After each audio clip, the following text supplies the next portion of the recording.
ఏం చెబుతుందంటే నిజం చెప్పడం నీ ధర్మం, న్యాయం చేయడం నీ విధి, అన్యాయం చేయడం మహాపాపం. ఈ మాటలను నిజం చేస్తూ రాక్షసులకు తలంచకుండా ధర్మం వైపు నిలబడి 5 కోట్ల మందికి న్యాయం చేసిన వ్యక్తి పేరే షరీఫ్. 3 రాజధానులు అనే 3 ముక్కలాటకు చెక్ పెడుతూ 3 రాజధానుల బిల్లును రిజెక్ట్ చేసి సెలెక్ట్ కమిటీకి పంపిన యోధుడి పేరు మహమ్మద్ షరీఫ్. ఇప్పుడు అయ్యగారు మొత్తుకుందంతా మహమ్మద్ షరీఫ్ గురించి. ధీరుడు, యోధుడు, 5 కోట్ల మంది ప్రజల ఆరాధ్య రాజధాని అమరావతిని కలల సాకారం చేసిన వ్యక్తి మహోన్నతుడు షరీఫ్ గారు. మరి అలాంటి మహోన్నతుడికి మీ తెలుగుదేశం పార్టీ ఇచ్చిన బహుమతి ఏంటో తెలుసా?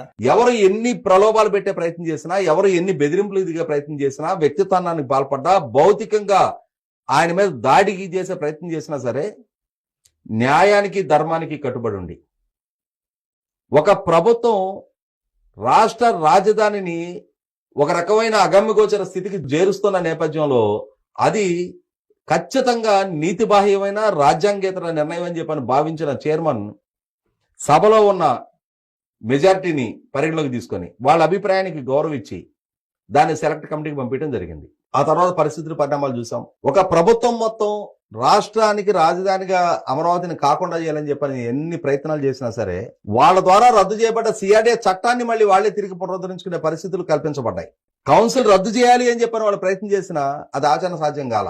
అంటే అక్కడ వాళ్ళు ఆఫర్ చేసిన డబ్బుకు లొంగో, వాళ్ళ బెదిరింపులకు భయపడో షరీఫ్ గారు కనుక తన విధులు డబ్బుకు లొంగలేదు. అత్యంత బలమైన ప్రభుత్వం వైసీపీ ప్రభుత్వం. అటువంటి ప్రభుత్వ బెదిరింపులకు లొంగలేదు, రాజకీయ పదవులకు లొంగలేదు. వాళ్ళు తలుచుకుంటే అప్పుడే షరీఫ్ గారికి లొంగిపోతే ఆ వైసీపీ ప్రభుత్వ హయాంలో షరీఫ్ గారికి ఎంతో పెద్ద పదవి ఇచ్చేవాళ్ళు, కుటుంబానికి ఎన్నో పదవులు ఇచ్చేవాళ్ళేమో.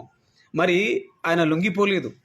ఇప్పుడు మీరు అనుభవిస్తున్నారే ఏదైతే కొన్ని లక్షల కోట్ల అప్పుల్లో 90% అమరావతి ఖర్చు పెడుతున్నారే, సింగపూర్ కంటే ప్రపంచంలోనే ప్రపంచ రాజధానులను తలదన్నే అమరావతిని నేను కడుతున్నానని గర్వంగా సగర్వంగా చంద్రబాబు గారు, లోకేష్ గారు, తెలుగుదేశం పార్టీ పసుపు సైన్యం మొత్తం గర్వంగా చెప్పుకుంటుందో అలాంటి అమరావతికి జీవం పోసిన వ్యక్తి Mohammed Sharif. It was Amaravati anyway.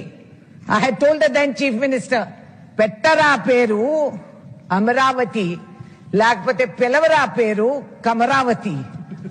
పెట్టరా పేరు అమరావతిని, పిలవరా పేరు కమరావతిని. అంటే అమరావతిని కమరావతినే పిలుచుకుంటాం, సో వాట్, నేను చంద్రబాబుకి ఇదే చెప్తానంటూ రాజ్యసభలో గలమెక్కిన వ్యక్తి ఆ ఎంపీ గారు, చౌదరి గారు. మరి ఇంతలా మీరు చెప్పుకుంటున్నారు. మరి మీ కమ్మ వాళ్ళందరూ, మీ కమ్మ నాయకులందరూ, క్షమించండి నేను కులం పేరు తీసుకుంటున్నాను కదా, బాధ ఆవేదన. మరి మీ కమ్మ నాయకులందరూ కూడా చంద్రబాబు గారితో సహా ఇప్పుడు ఎందుకు షరీఫ్ గారికి సపోర్ట్ చేయకూడదమ్మా? మీరు రాజ్యసభలో అంత ఎలిగెత్తి అమరావతి కమరావతిని చెప్పుకోవడానికి అసలు ఆద్యుడు షరీఫ్. ఆయనే లేకపోతే ఆ ప్రభుత్వంలో కులం పేరుతో దూషించారు. నేనే పోస్టు పెట్టా, ఎవరో కాదు, బొత్స సత్యనారాయణ గారే బెంచ్ మీదికి ఆయనతో దగ్గరికి వెళ్తూ కులం పేరుతో తిట్టాడు, విమర్శించాడు, ప్రశ్నించాడు. మరి అలాంటి వ్యక్తిని సింపుల్గా జస్ట్ అలా ఏదో మైనారిటీ వ్యవహారాల సలహాదారులంట గత వైసీపీ ప్రభుత్వంలో బొచ్చడిచ్చారు. అలాంటి పదవులు అడ్రస్ లేని వాళ్ళకు కూడా ఇచ్చారు. మరి అలాంటి అమరావతికి జీవం పోసిన సజీవిగా నిలిపిన అమరావతిని సజీవిగా నిలిపిన అహ్మద్ షరీఫ్ గారికి మీరేం విలువ ఇచ్చారు సార్? 4 రాజ్యసభల్లో ఒకటి మాత్రం తీసుకెళ్లి జనసేనకి ఇచ్చారు, 3 మీరే తీసుకుంటున్నారు కదా, అందులో షరీఫ్ గారికి ఒకటి ఇవ్వలేరా? మీ యొక్క ఔన్నత్యం, మైనారిటీల పట్ల చిత్తశుద్ధిని, మీ నాయకత్వం మీద ఒక నమ్మకాన్ని మీరు ఎందుకు కలిగించకూడదు? ఇదే అహ్మద్ షరీఫ్ స్థానంలో వేరే ఇతరులు ఉంటే, ముస్లిం కాకుండా ఏ కులస్తులు ఉన్నా ఆయనకు పదవి కాకుండా పదవితో పాటు ఇంటికి 10 పదవుల చొప్పున ఇచ్చేవారు చంద్రబాబు నాయుడు గారు. ఎందుకు నిర్లక్ష్యం సార్ షరీఫ్ గారి మీద?